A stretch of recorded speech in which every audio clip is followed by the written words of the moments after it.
Okay, so my topic here today is on regional education agreements and what to expect, given that we've done quite a few of those negotiations and looked quite at a few of those funding arrangements over the past few years and have been familiar with the funding approaches, that have been in existence for a while now. So kind of thank you, Simon, you introduced me. I'm, as you said, manager at MNP, and I'm also a national lead for education service line. And what I like to say about myself as I introduce myself is that I'm not an educator, but what we bring to the table as an MNP team is that capacity building on operational and administrative side of things. So, and that's kind of our goal and our mission here with our services is to make your life as educator easier and focus on things that matter for students while we can assist with things that are on that administrative operational side. So our team is, again, quite big across Canada. And so it's not just me doing education project. We have those that specialize in policy development, infrastructure projects. We have those that do economic research and do extensive studies on, funding and comparability. We have, lots of experts that we tap into depending on the project. And so in terms of the services we provide, again, as I mentioned, there's lately, the funding related services took quite some time. So we've dealt with funding analysis, needs assessments, assisted a number of clients, I'd say, 10 plus First Nations with the REA negotiations and business case development, and just analysis of the funding. And that being said, our core services are really around helping with the operations, so doing the reviews, whether it's transportation, operations and maintenance, whether it's emergency planning, IT, HR. So if you look at it, it's anything that has to do with that administrative side of your education departments or education authorities. And that's kind of the clients we've served. So a lot of them are in Alberta, and I've seen there's lots right now on the call, but also we're working with some in BC, Quebec, Ontario, and Saskatchewan too. So in terms of the things that I wanted to talk about today, I would provide a quick overview of regional education agreements and how the rhetoric has changed over years and what it has been initially when it first started back in 2019 versus what it is right now. I also wanted to talk about some of the common components of the regional education agreements and what to pay attention to. And the third agenda item will be around funding and what can you do? Like there's lots of interest in improving the funding. And I just wanted to highlight some of the things that you could focus on, knowing full well that, many of them may or may not be achieved in at least the short term. And then I know that we only have till, 3 p.m. Eastern time. So I will make sure that we still have some time for the questions and answers. So again, the regional education agreement topic kind of started with that co-developed policy back in 2017. And that's when, that's why interim funding, which is what you see right now, is called interim, because regional education agreements were meant to replace those interim provincial funding formulas. And they were supposed to be, like if you read this policy proposal that went through cabinet and got approved, it says that the regional education agreements will have the new formulas, which take into account of unique needs of First Nations. So that's what kind of has been communicated, and that's what the original intent was.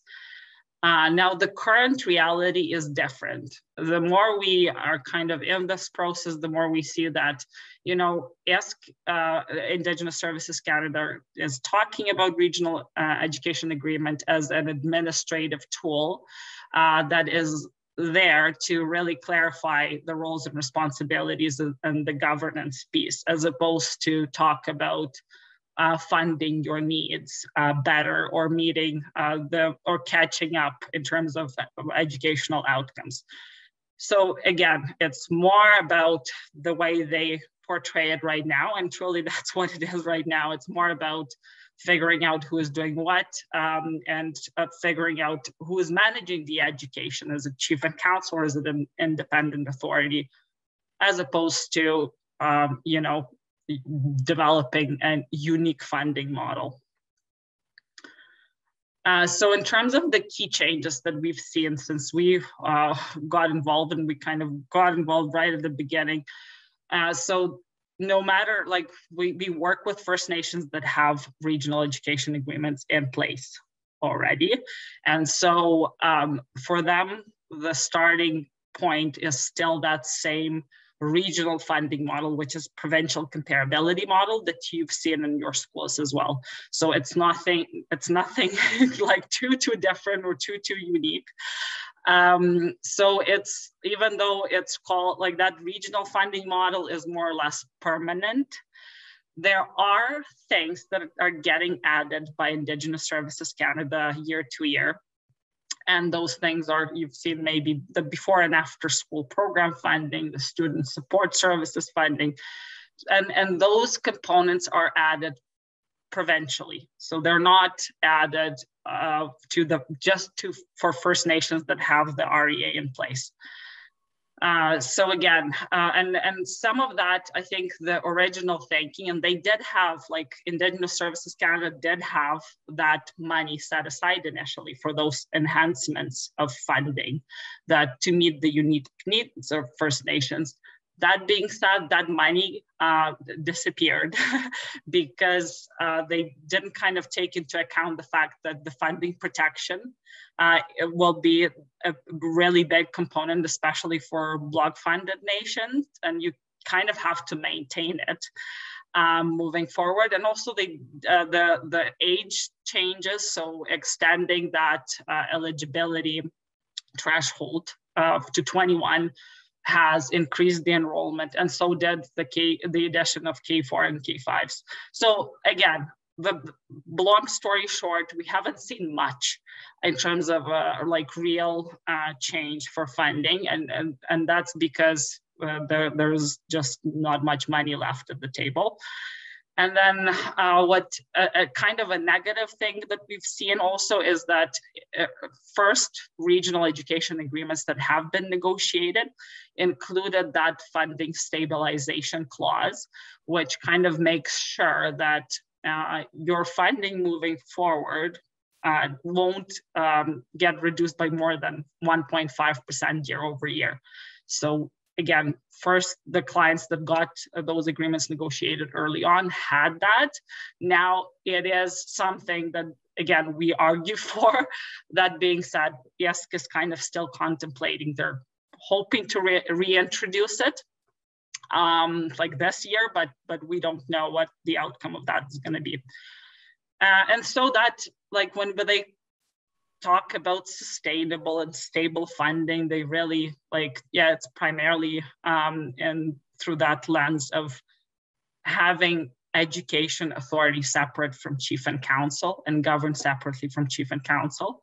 And that's kind of their goal with the REAs, is to kind of separate, which is not a bad thing inherently, but it's, again, their focus has shifted big time.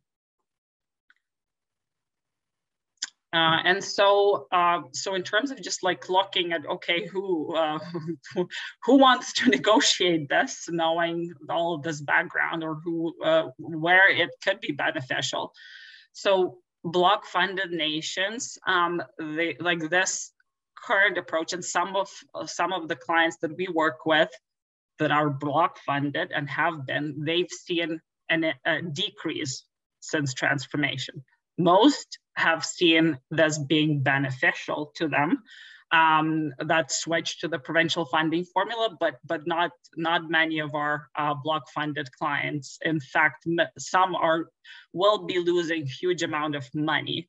And so they need to renegotiate something that would protect that funding. So those are the clients that could look into REA or an alternative agreement. We just call it the REA, but you can call it something else as well. Another situation where this agreement could be beneficial is if you're trying to establish the new education authority, whether it's an aggregate representing few nations, or it's a standalone, like an education authority representing just one nation. So that's like there is no mechanism to get you that direct funding. And so REA, if you don't have anything in place, could be that option.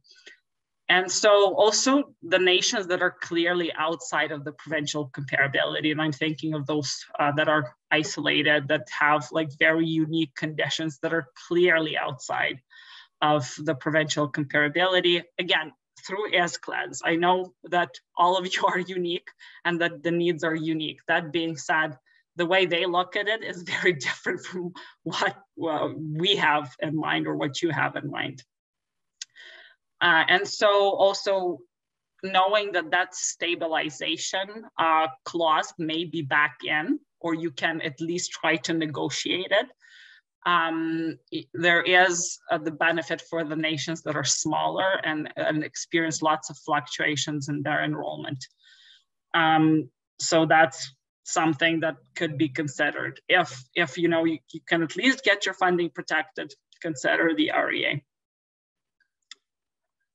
So in terms of the key components, so as you see, there is the legal agreement, there is the delegation agreement, there is a funding model, which is the provincial model, and there is the roles and responsibilities of the board document, which just kind of talks about your governance.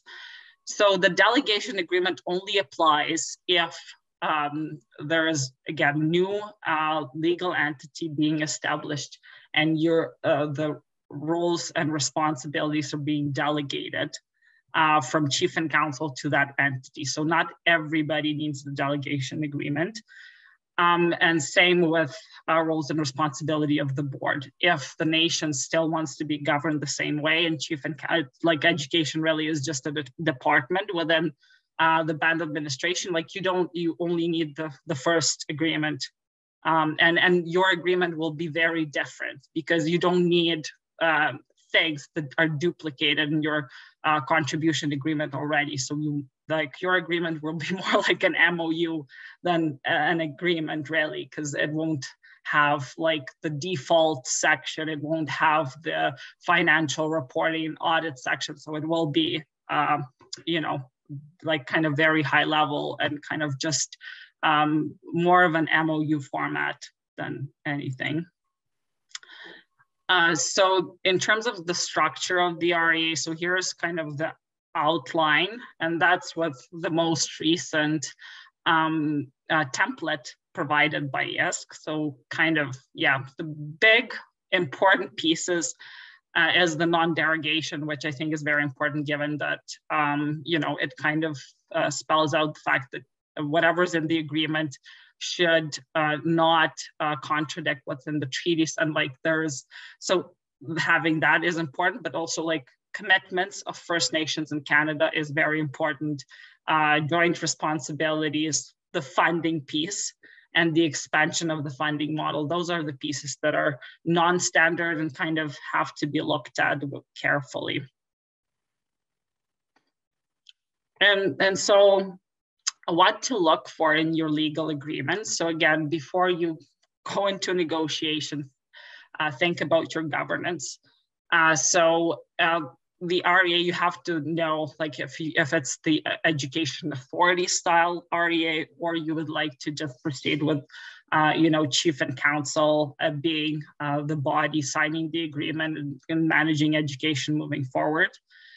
So that's an important piece. Commitments of the parties is very important. As you look through the template, it's extremely unbalanced. It's, I mean, and the more we kind of deal with it, I mean, the worse it gets, really.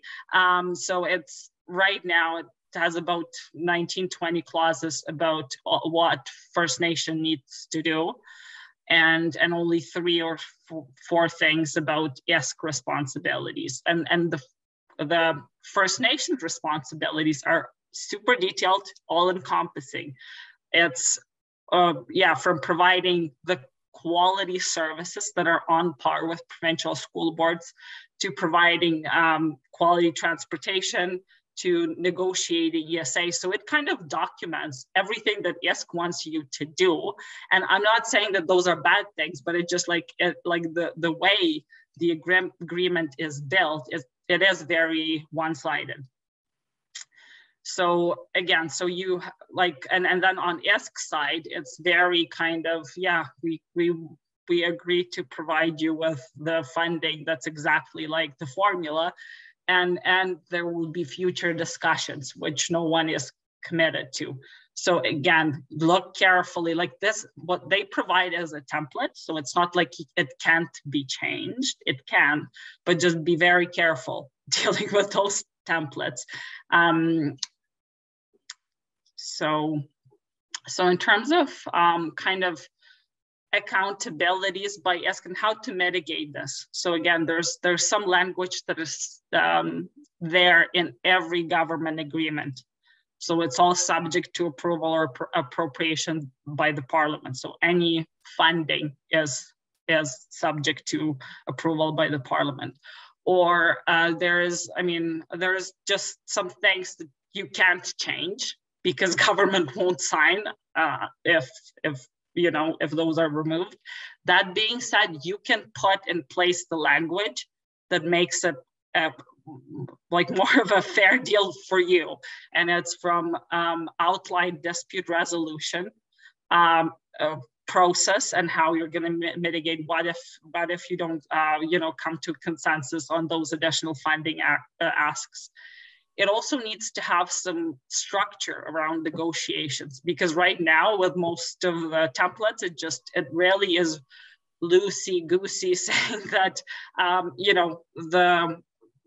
the government will sit together and there's no regularity, there are no topics to be discussed, there is no structure to negotiations themselves. So I would recommend that you look into that and establish like an oversight committee and make sure that the senior leaders are present and it's all documented in the agreement. What do the negotiations look like?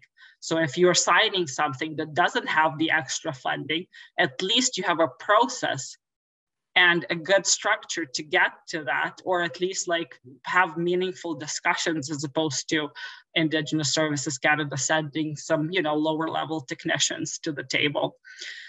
There is also the obligation to negotiate in good faith, and you have, I would strongly recommend to include that language related to good faith across many sections of your agreement, because that means that they have to do, if they say that they will submit this to the Treasury Board, that ask of yours, it will be submitted, as opposed to just, because we've seen where, we see a lot of nods and yeses at the table there with again, some of the regional folks, which are all great, and then it never hits, the Treasury Board. So it's just, it's just putting some language and softening. So basically where they say that you must do X, Y, Z, it's putting in something that's subject to, sufficient funding or something like that. So it's more balanced, as opposed to you're committed to do everything and you get very little in return. And then performance measures. So the big gap that Indigenous Services Canada is trying to fill with the REAs is on reporting. They don't get report, as you know, because you are submitting, it's just nominal role and special needs report and so there's very few pieces that they can work with. They don't have much in terms of outcome reporting, and they don't know how kids are doing. And naturally, with this agreement, they are trying to put in some performance measures in place, so they kind of know where their money is going, and if it's a good, investment for them, which is, it's legit, but again, it has to be balanced. Those performance measures have to be developed by you, and then there has to be something in return. So if you move in the right direction, there is funding, or vice versa. So it's, again, bottom line, we recommend that you have a lawyer or someone who specializes in this field to advise you on the language and kind of help you go through it. And not just once, because what we've heard and what we've seen is that, whenever we want to invite a lawyer to the room, they're saying that, well, it's just the final stages. No, it's not just the final stages. It's throughout. So we would recommend that you have the lawyer look at your agreement every time that they get back with comments, because it's an iterative process. You add statements or sections, they tweak it. And so it is very important that you have somebody look at it, because there are some things that have legal meaning that you won't be able to catch. So you don't want to be in that situation. We've seen many clients that have been this close to signing, and then one sentence has changed that changes the meaning of the entire section, and you don't want to have that happen. So the next, just 5 minutes, I'll talk about the funding gaps, and we've seen lots. You probably all see the funding gaps that are currently exist within the formula. And so it's anything from third level services to O&M to transportation, or any remoteness funding is a shortfall as well. So how can you go about it? So this is what ISC says, that, they're trying to streamline the asks from everywhere. So they're getting lots of different requests. Some of them are, backed up by fact, some of them aren't, but they're trying to figure out this process, REA stream versus provincial stream, and how to kind of make them consistent, how to then prioritize them. So that's what they're really trying to do right now. And so kind of to make sure that your ask is on the top of the pile. And again, I'm being very realistic about, some of the promises that are being made. It's like, you have to be cautiously optimistic about those, but really being prepared, as with any negotiations, is the key. Understanding the side-by-sides, knowing how they change year to year, understanding each formula component, how it's calculated, it is very important, and understanding the overall provincial manual is very important. Accessing, so this year will be the last year, and maybe of the technical table funding as part of the EPP. So access that funding, whether or not you're going to sign the agreement. That's just extra money to help you with some of those pieces and figuring out the comparability and how building your business case. So you have to, again, preparation in terms of just knowing what's out there, who negotiated what are some of the best practices, because when you have those precedents handy, it really helps you out. Holding Canada accountable to their promises, so monitoring, so they're sprinkling lots of big words on, like in their departmental plans, in budget, in throne speech. There's lots of things like substantive equality, things like the commitments made as part of the Truth and Reconciliation Commission. So everything that kind of helps to build your argument and say, this is what you said, is very important and meaningful. Also using theme approach. Again, the way they work, like it is hard. The only case which is kind of close to where a group of First Nations in Quebec, as part of First Nations Education Council, are negotiating a brand new formula that has nothing to do with Quebec formula. So we will watch closely how that pans out. But other than that, their ESC is more open to negotiating the current formula and adding on top of it the elements that are unique. So I would suggest that you try, building on the current formula as opposed to reinventing kind of and developing your own and putting that forward. Again, focusing on things that are unique. So third level services is an obvious one. No provincial formula covers third level services. And it's all like some of that, like what comes to mind is typically, curriculum development, but there's more. There's all sorts of services that are provided by, for example, the teachers organizations, and there's all sorts of supporting organizations that have government funding that,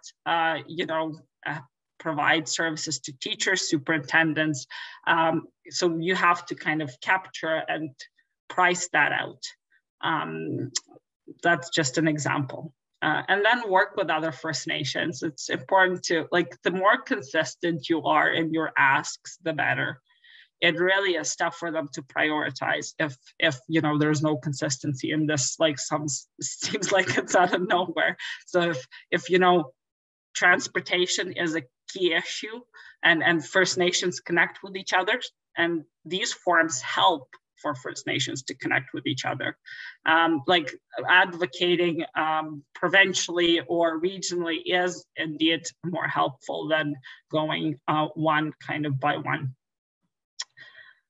So in summary, just to wrap it up, again, for prep, understand the government, the governance model that best suits your community.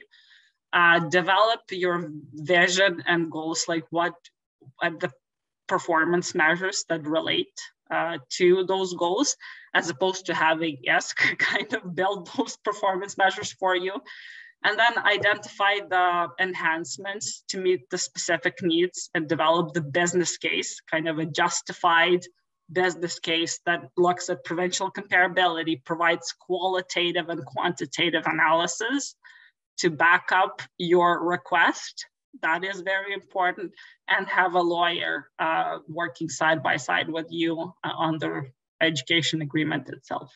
So those kind of are 4 pieces if you kind of take takeaways from the presentation.